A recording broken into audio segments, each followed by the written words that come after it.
हाँ कराव तनी बात मई इला दीदी के फोन है। अच्छा? बात करी। हेलो हाँ बिटिया। अरे माई पंडित जी आयल रहलन, सुगंधा और देवर जी के कुंडली मिल गइल बा। अच्छा माई समय बहुत कम बा, जल्दी से तैयारी शुरू कर दा। ए बिटिया अगुआ तू ही बाड़ू और ये बड़ बहिन तू ही बाड़ू। अरे दोनों जगह तो ही के संभारे के बा। सुना ब्याहे के पहले ही चल आई है। अरे माई तू चिंता मत कराना, हम नैहर भी संभाल लेब और ससुराल भी। अरे पहले हम अपन देवर जी के हरदी लगाई, फिर नैहर आके अपन बहन के चुमावन भी कर लेब। अरे माई बटमंगरा ससुरे तो भतवानी नैहर आके खाई। ठीक बा बिटिया।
सखी हरदी चुमावन हो देवर जी के करा करा हरदी चुमावन हो।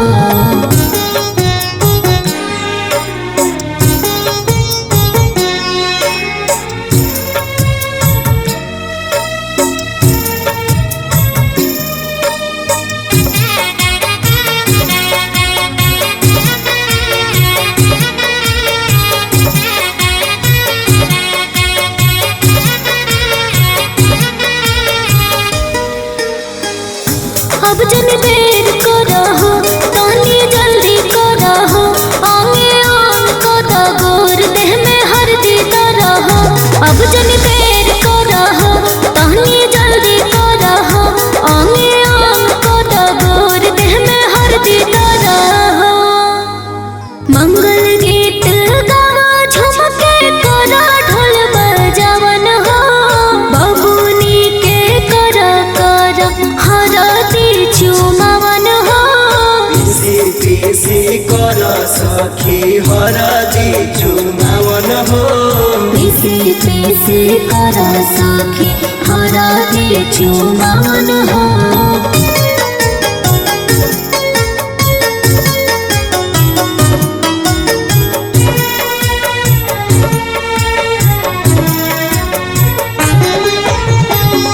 खोटे पैसा बांध के बबुन के आँच दाना हो, चौरा दूब हरदी लेके अब परीछ दाना हो।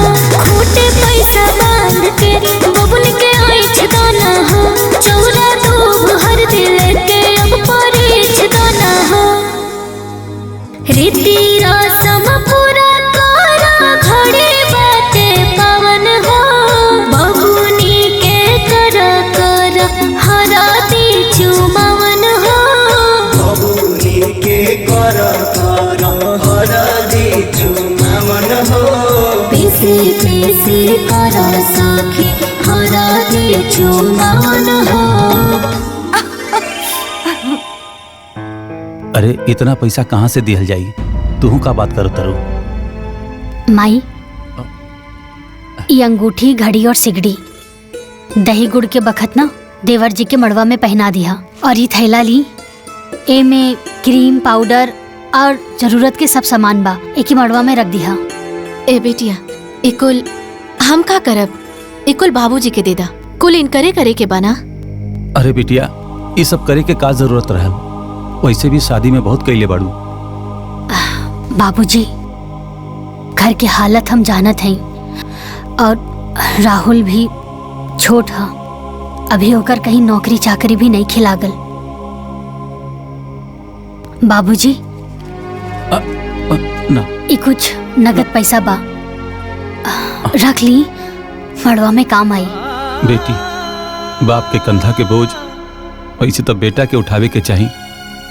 बेटी होके तू उठवैले बाड़ू, भगवान तोहरे जैसन बेटी हर माँ बाप के दे। बाबूजी, ये रउआ कैसन बात कर रहल बानी? और खुशी के मौका पर आँख में आंसू ना, चेहरा पर मुस्कान होके के चाही। और वो बेटा बेटी ही का जौन अपना माई बाबूजी के आँख के आंसू के खुशी में ना बदल दे। अब चली हंस के दिखाई।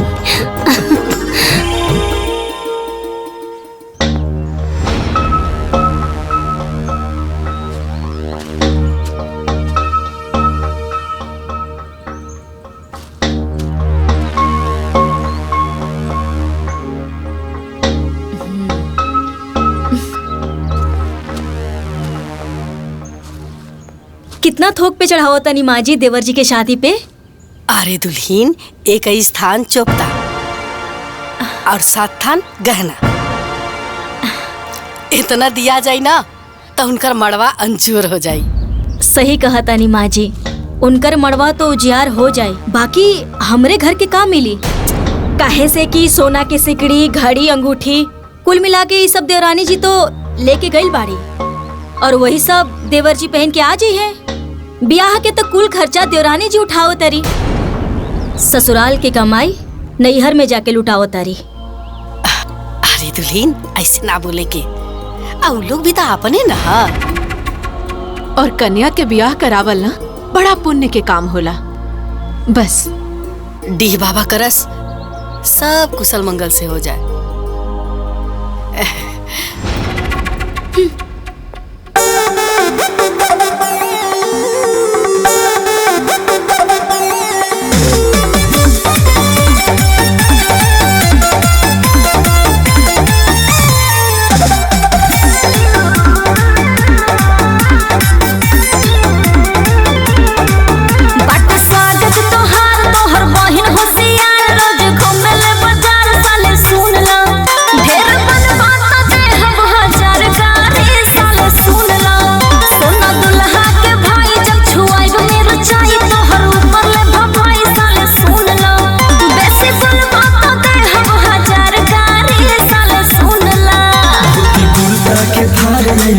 ससुराल तुहर गाड़ी आचार लगे सुनला, तू तो लागेलू हमर परान प्यारी तनी सुनला, तू तो लागेलू हमर परान प्यारी तनी सुनला।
माई का बिटिया? माई अब ऐजा के तो कुल काम निपट गेल बा, ता आगे के बाकी के जोन बचल बा तू संभाल लिया। हम और दीदी जात बनी हो जा परछावन की तैयारी करे। ठीक बा बिटिया, तू जा, एजा के कुल काम निपटा गेल बा, बाकी तो जाके संभाल ला। ठीक बा माई, अपन ख्याल रखिया। हाँ प्रणाम। खुश रहा।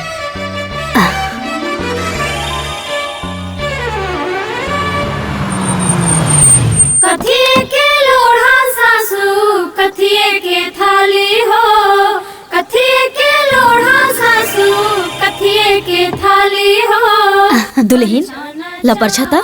अरे कैसन बात करत ताड़ू दीदी, तू बड़ बाड़ू, तू करा। ठीक चलेली सासू सोहागिन हो, परिछाना चलेली पत्थर के लोढ़ा सासू सोने के थाली हो, पत्थर के लोढ़ा सासू सोने के थाली हो। थाली में हल्दी चावल चुमेली भाभी हो, थाली में हल्दी चावल चुमेली बुआ हो। बहुअर स्वागत बा उतरा तू हाली हो।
एगो बात कही दीदी, पूरा गांव में चर्चा बाकी कि तहार बारात बहुत बढ़िया गेल रहे।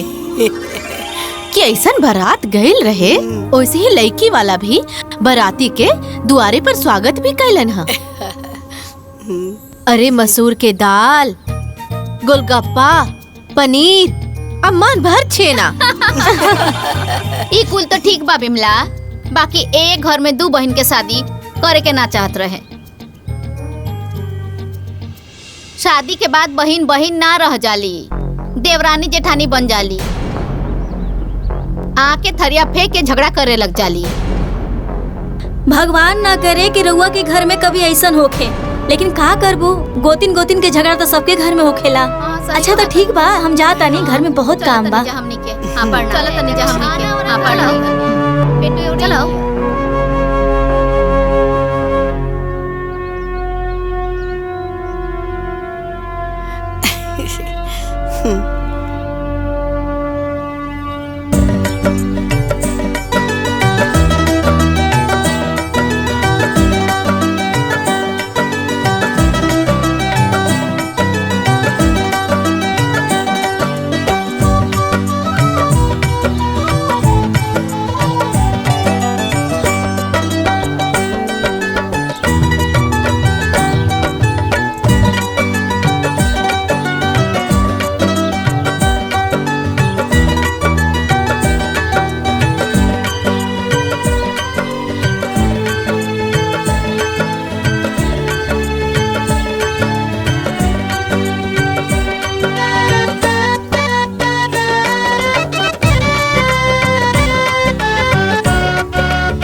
आज बचपन की याद ताजा हो गई। जब हम स्कूल जात रही तो ऐसे ही हमारी चोटी बनावत रहू ना।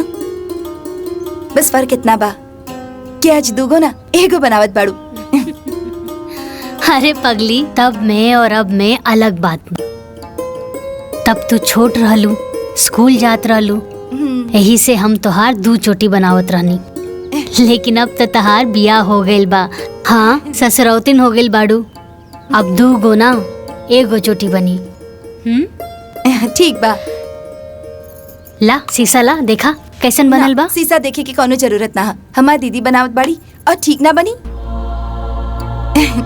का निमन बा का बुरा बा, हमसे ज्यादा हमार दीदी जाने ली। अच्छा, ये पल्लू ना हमेशा ऐसे सर पे रहे के चाहिए। दुल्हन, तू दोनों बहन ना ऐसे ही बहन बहन बन के रहिया। कबो देवरानी जेठानी मत बनिया।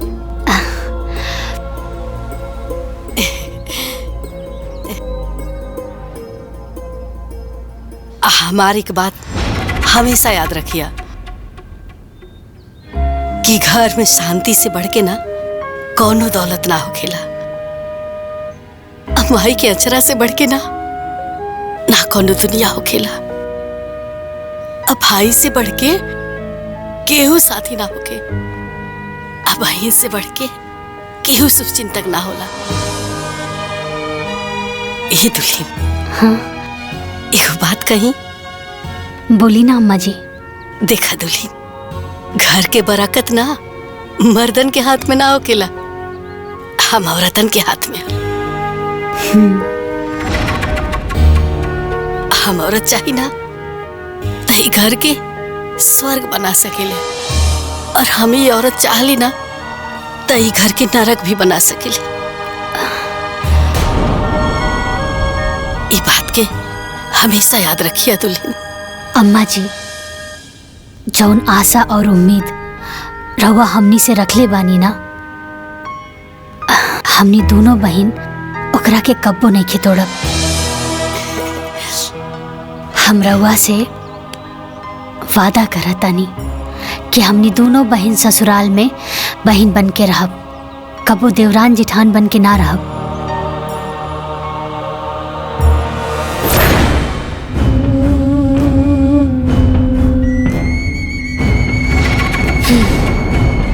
आज हम हूँ एक प्रतिज्ञा करतानी कि दोनों बहिनी के देवरानी जेठानी बना के रहब।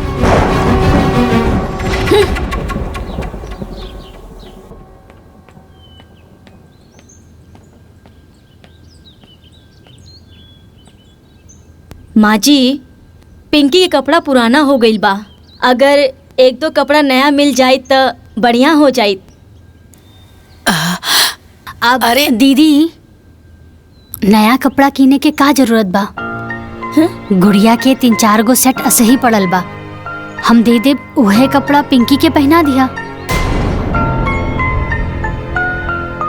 बाकी माई कितना उतारा पहनाई। हाँ? एक जोड़ी नया दिला देती तो हमार बिटिया 30 त्योहार के दिन पहन लिहित। पिछले दिवाली में भी गुड़िया के उतारा ही पहन ले रहे। अरे बड़को, इका उतारा उतारा लगा रख ले बड़ू, एमे का खराबी बा। अरे हम जब छोट रही त अपना नैहर में अपना दीदी के कपड़ा पहनत रही। आहिजा सुबास के कपड़ा गुलाब पहनत रहन, गुलाब के कपड़ा सतीश पहनत रहन। एक घर में ये सब चलत रहेला। आ वैसे भी एजा कमाए वाला एक आदमी बा और 2 जना तो खेतिये में लागल बड़ा। जितना ओढ़ना रहेला न उतने में पैर फैलाए के चाहिए, समझ लू।